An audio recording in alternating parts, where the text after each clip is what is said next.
When I became 10 years old and got a pig in 4-H, and I was hooked on hogs and farming, and Grandpa always had some hogs and always had some good ones.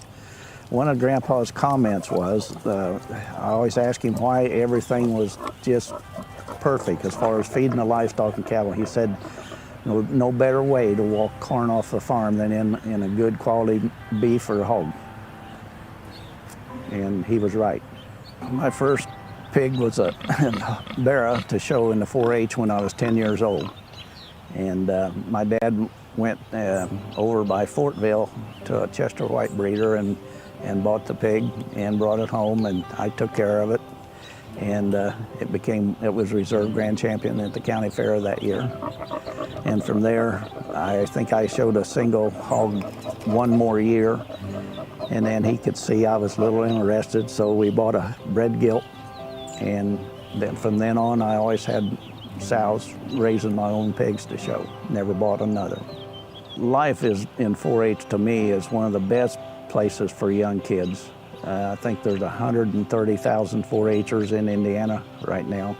I am on the was on the Indiana 4-H Foundation board, and I was in 4-H all 10 years, and it's just a good learning place to learn. Take part in junior leaders and everything. It teaches you how to talk to people. And the thing that amazes me is, as I go around the country, you can tell a 4-H'er because he stands and talks to you and looks you right in the eye. And he's a speaker. He's proud of himself, and he's not bashful. And that's what I liked about 4-H. It was a good learning experience. Our two sons then went and were 10-year 4-H members also, showed hogs all 10 years.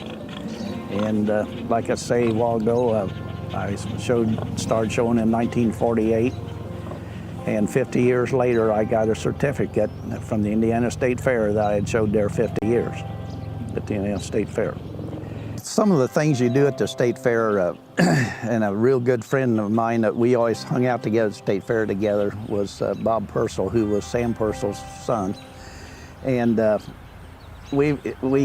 was tricks where you'd throw a line up over a rafter and tie a dollar bill on it and sit back where nobody could see you, and they'd grab for it and you'd yank the line, or a spider or something like that. So he's all the time doing things like that to get somebody upset.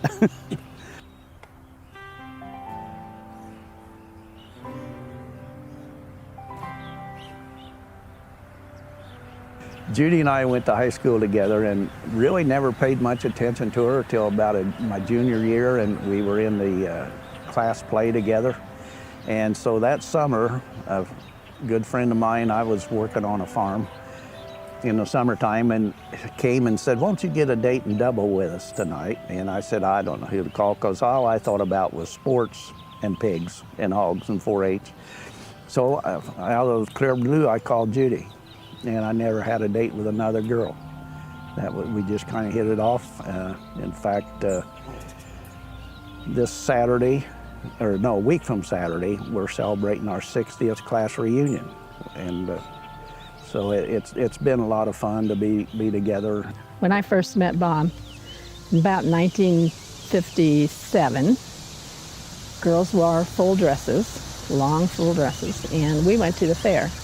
And he had hogs in a pen, and then next to it he had chairs and his trunk that he always carried with his supplies and everything. So I sit down on one of the chairs and I'm talking and just having a great time. And I looked down, and one of those hogs had my whole dress, because I couldn't feel it because it was so long, in his mouth. And it was wet and it was yucky. I was not happy, and I never really cared for hogs after that. One night, I was going to bed, and I looked out the bedroom window, and I could see, we had a pool in the backyard, and I could see that looked like the cover was ripped. So I shut the curtain, and then I looked again, and it was ripped, and I knew something was in the pool. So I came downstairs and went out there, and there was a hog swimming to the shallow end of the pool. Bob naturally wasn't home. Whenever there was an emergency, he was never home. He was south of Carmel with a grain truck that was loaded that would go really slow. And I called him and I said, "You're not going to believe it, we've got a hog in our pool." And he yells, "A what?" I said, "A hog." And he said, "Well, I'll be there, but it's going to take me some time." So one of the boys and I got the pig to shallow in, and we kept it down there. I mean, it wasn't completely full because we had let the water out for the winter, but it was at least maybe between knee and hip. And so we held it down there, and when he got home, he went and got us stairs that we had in there for my mother to get in and out of the pool.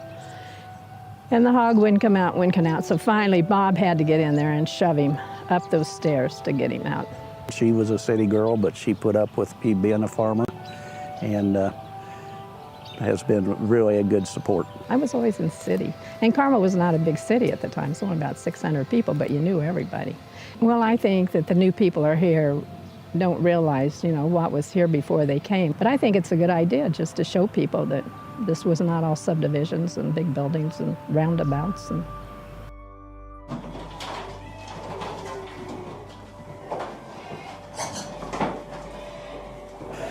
I started farming in 1960, and I was working at the stockyards also, and I worked at the stockyards till 64, but I was just farming 150 acres probably the first 2 years, and putting the money that I made on farming back into more equipment, and living off the salary from the stockyards. And then developers started, investors started coming out and buying ground, and one man in particular was a fellow by the name of Dr. Lang, who was the head of the radiology department at the University of Louisiana.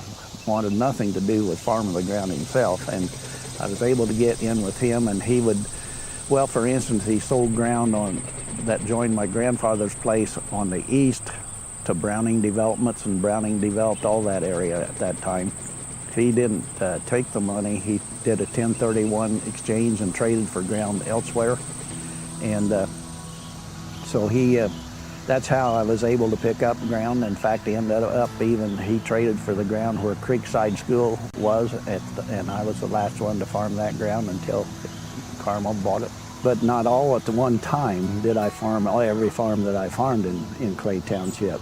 But at one time I farmed all north of 116th Street, all the way from Spring Mill to the Palladium. It's clear through there, and the farms all joined. I could go from one to the other. I suppose my advantage of being able to rent ground when I was young was, and getting started, was there again, the investors buying ground, speculation, and all they wanted was somebody to farm it so they could pay the taxes and maybe some interest on their investment. And so that's how I was able to obtain quite a bit of ground off and on. At one time, I farmed up to 1,800 acres, and I farmed corn and soybeans, and basically about half and half, because I rotated back and forth, put the corn on the soybean ground from the year before and vice versa. And so that was it. That was the most acres that I farmed at one time.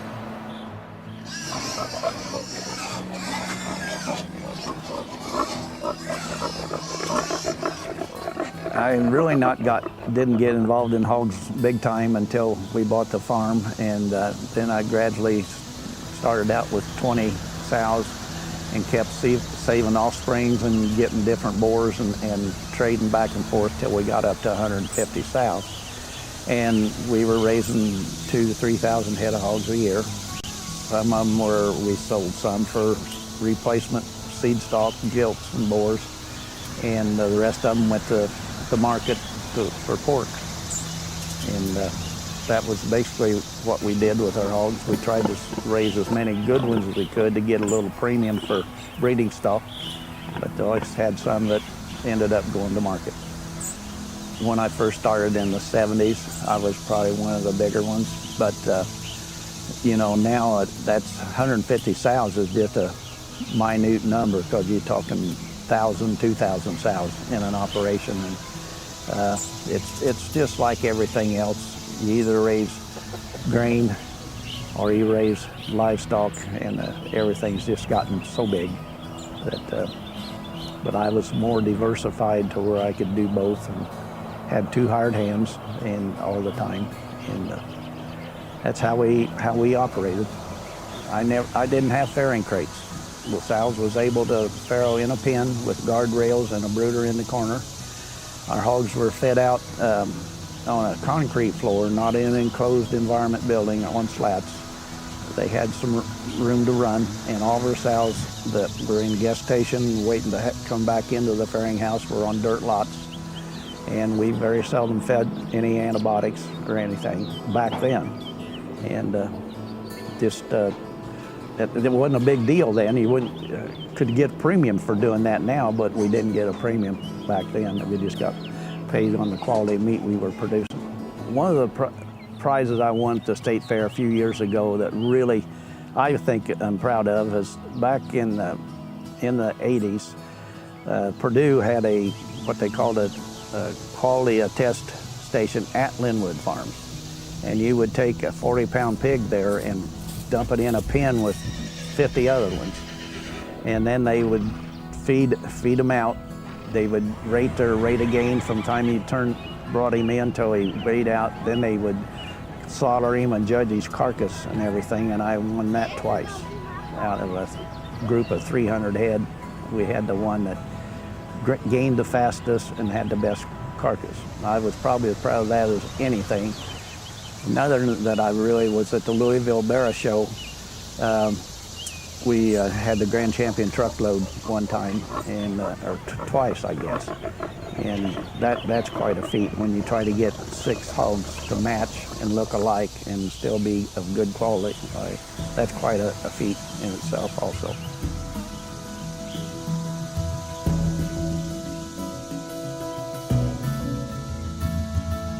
Well, I'll tell you one thing on Judy. In 1960, she was pregnant with our first son, and I'd been working the stockyards. I had 2 weeks of vacation, and I took that 2 weeks of vacation to show hogs at the Ohio and Indiana State Fair. And for her to still put up with me, I thought that was pretty good.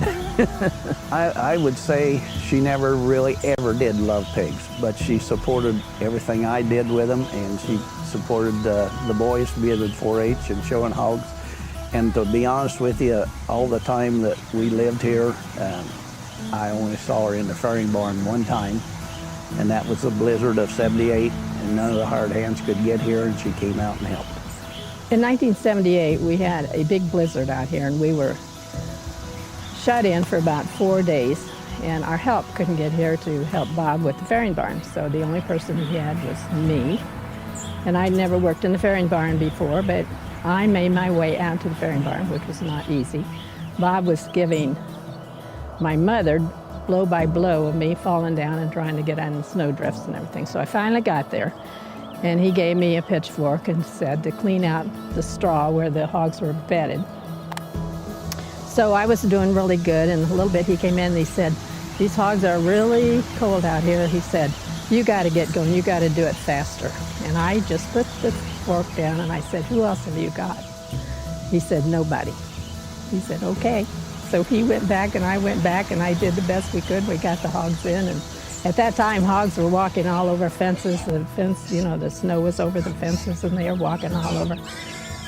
And I succeeded, but I never went back in there again because it smelled. We made a deal several years ago that if she would do the books, I would do the work, and that's the way it was. So see, I was not really a farmer from the very beginning. I'd only been on one farm when we got married, and I never thought he would be a farmer, but I didn't know how much he was into it. When he came home and he said he'd quit his job, and I had a baby and had 2 little boys, and he quit his job. He said, he also was farming part-time at the time, and he said, "I'm gonna start farming." That's when I knew.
this Carmel area here is just a good place for everybody to come with family and to just experience everything that this market has to offer.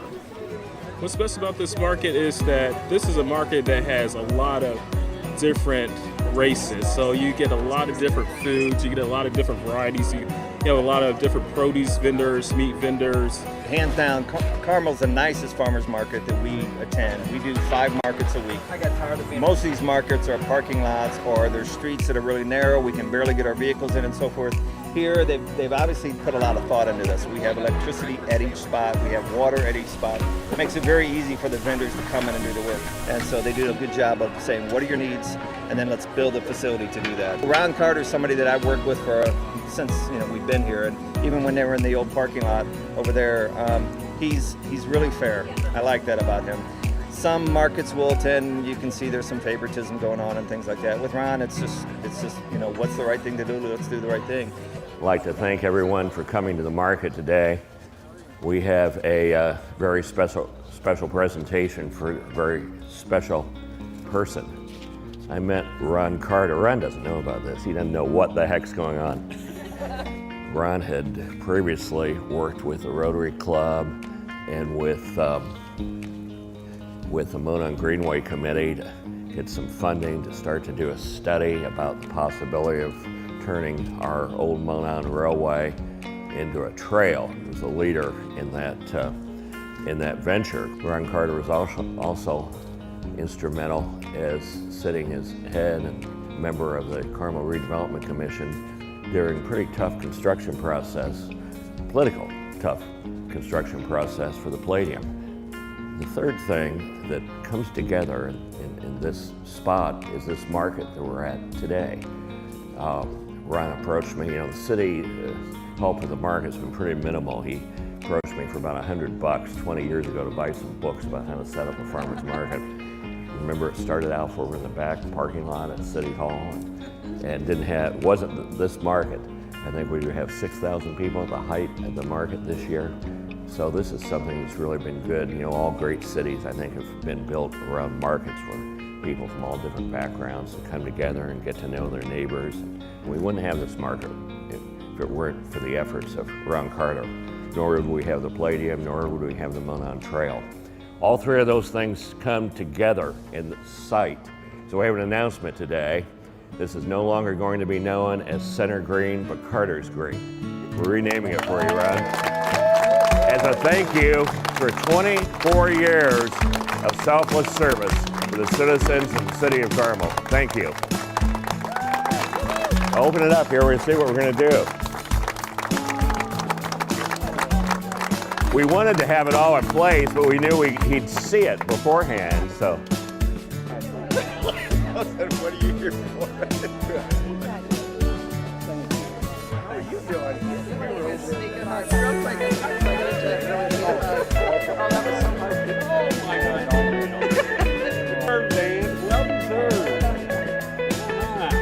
Our first couple of years here at the market, there was no winter market. And Ron and Barb opened up their home to us once a month so that we could set up in their driveway and sell through the winter because they knew it was part of our living. And so Barb would fix us breakfast and we'd send out postcards letting folks know where and when we would be there, and we'd sell for a couple of hours. That was really special to us, and we're very thankful to get to be a part of the Carmel market. It's a top-notch market.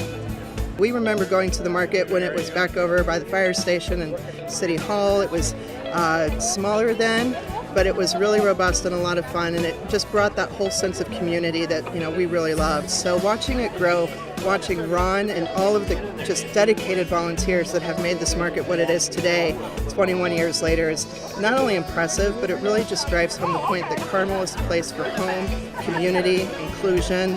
So it's just very important to be here today to celebrate that leadership and that sense of community.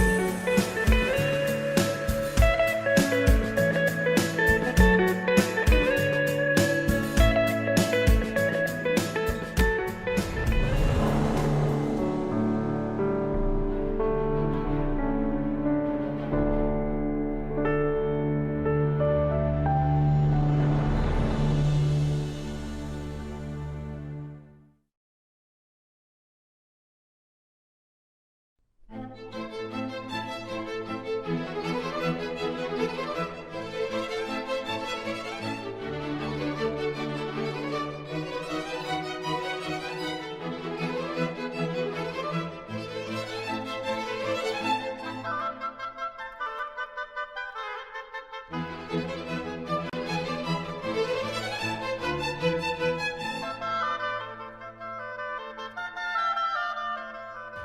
think it used to be that there were specific types of companies that were attracted to Carmel.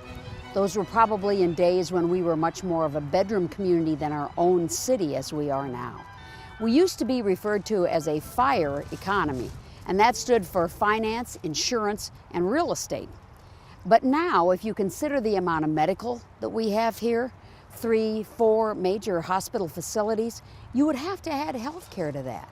And what's also changed as Carmel has become its own real city, its own edge city, is that a wide variety of businesses are attracted here, whether they are professional firms, accounting firms, attorneys, health-related, to much more small business entrepreneurial types of companies. In our community, we have some very large 1,000-employee plus companies, but we also have a large share of small to medium-sized companies and a lot of companies with 3 to 4 employees who are thriving here. Businesses are attracted to Carmel because the community has chosen to build the type of environment that matters to people today. Once upon a time, demographic studies show that people chose or were sent to a community based on where the job was, but they chose to live perhaps where they found recreational activities. So there was always a commute involved there. Now that model has changed to become communities where people want to live, work, and play within their own community. And Carmel has provided those things. We have wonderful recreational activities and have invested in the Monon Center, expansion of our park system, the Monon Trail, and we also have provided quality of life opportunities. So now we have restaurants, shops, retail opportunities. We have everything that somebody might want in their lifestyle. If you look at chamber websites across the country, the #1 thing people go to a chamber website for is to find a restaurant. Not in Carmel. The #1 thing people are searching for when they come to our website is a financial institution, a bank. So I would say that easily a decent percentage of business in Carmel is related to finance. In some way, they're either a bank, they're a credit union, they're dealing with the funding of some type of business. We also have a strong real estate business community here. Those either building homes, building businesses, or working to bring those types of businesses to develop land in our area. So professional business is here. And more, and fortunately for us, we are becoming a site for headquarter institutions. I think Carmel wants to be home for a wide variety of businesses that attract a wide variety of different types of employees to live here.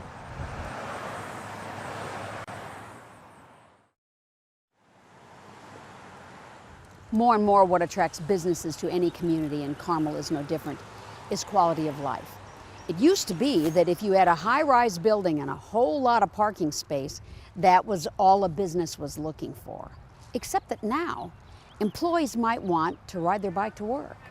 They might want to leave their work and walk to someplace for lunch, or for a coffee, or to have a meeting at a small restaurant. Maybe they'd like to exercise over their lunch hour. They'd like access to those facilities, or maybe to the Monon Trail. So it's thinking ahead to where you relocate your business, what amenities are going to be there for your employees. And of course, probably still #1 is educational opportunities. Oftentimes we get calls at the chamber, and the call goes similar to, I'm relocating to the area, I've got a job in central Indiana, I understand I want to live in Carmel because of the schools. So our high-performing school system still drives a lot. And then I think once people are here and experience our community, the diverse opportunities, the recreation, the unique business opportunities, the unique places to locate your business, all of the arts and the culture that are now here, that's the equation that puts together a pretty good sell for a business in Carmel. Carmel has a lot of differences when you compare them to the way other communities approach business. One simple way of saying it is that I think we are a yes community. When someone has an idea for an amenity, for something new, for something unique, Carmel typically is looking for ways to make it happen, not looking for ways to say no. So if you look at what's been accomplished along Main Street in the Arts and Design District, with the Palladium, with the City Center project, with the Clay Terrace, those are unique in this time frame for what we have accomplished when you compare us to other communities. Carmel thinks differently, and they do so with intent. The gurus of urban design in the last decade have told us that people are looking for a walkable community. And that is transcending age groups, it's transcending diverse communities where people don't want to rely on their automobile for their entire lifestyle. That's not just where they live, it's where they work as well, so that there are opportunities for you to walk to what you need in any given day. So we have to change our thinking when we're planning our communities and planning for new developments, and make sure that the 5-minute walk and the 10-minute walk and the bicycling opportunities are available. If you look around the country at communities that are succeeding in economic development and in attracting new businesses and new people, it is those communities that are paying attention to walkability, paying attention to amenities within your reach, not saying that someone wouldn't have an automobile or need it various times during the week, but making choices, as more and more people are doing, to walk to what they want. The other investment that Carmel has made that has business ties, even though that might not be front of mind, is a strong and bold investment in the arts. Certainly the building of the Palladium, the entire Center for the Performing Arts. If you look at the connections of business to the sponsorship and support of those, they get it. If you talk to large employers, they will tell you that they want their employees to feel involved in their community. They want to be able to send their employees as a gift, as an honorarium, to a concert at the Palladium.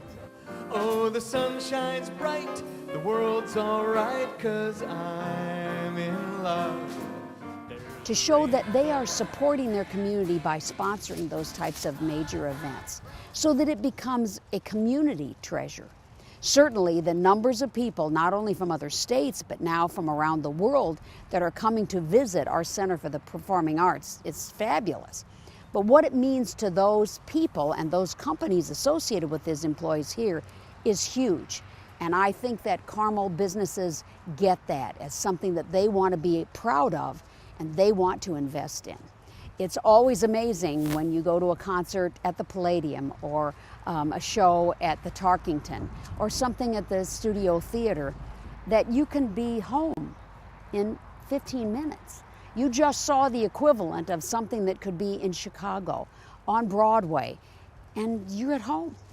And unlike the days when perhaps it might have been difficult after the theater, after a show, to find dinner in Carmel at 9 o'clock, 10 o'clock, now you can. And now you see neighbors, friends, business people getting together.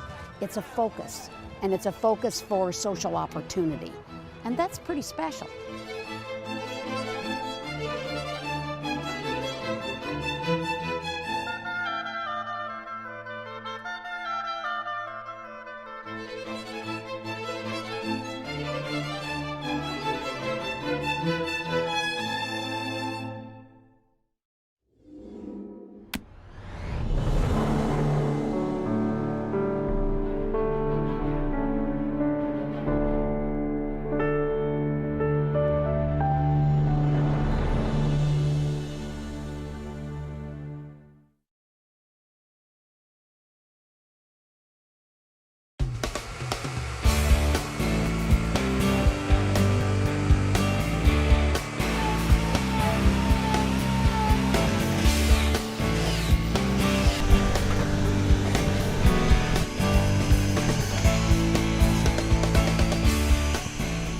we start with the 300-pound blocks of ice, and we do have a computer program that we can design whatever that we want to build. Something I kind of saw a little bit based off of a stone sculpture, had a little bit of a flow to it. So I figured, you know, kind of all this rain that just came through, something a little aquatic in a sense. And so just got a little bit of motion, some detail through it, and just wanted to carve something and have fun with it.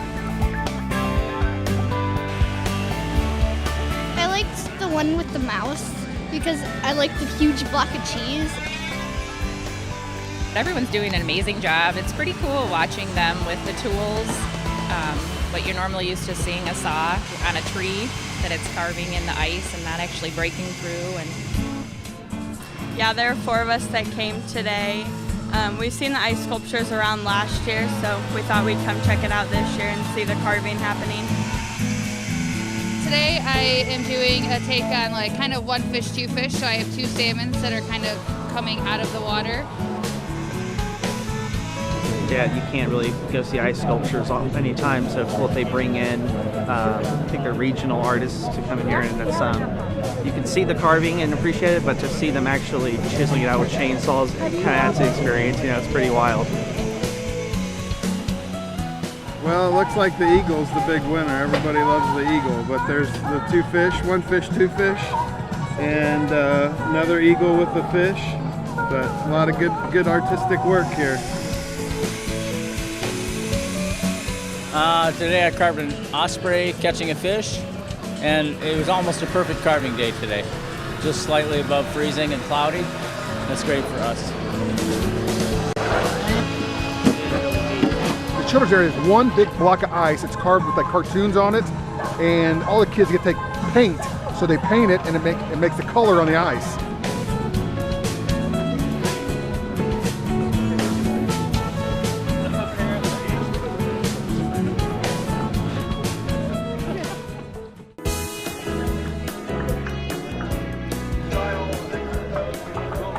This is a great event. We look forward to it every year. I've tried 4 of the chili recipes so far. I have to admit I'm a little prejudiced because we live in the neighborhood behind Engine 44. I'm probably the world's worst judge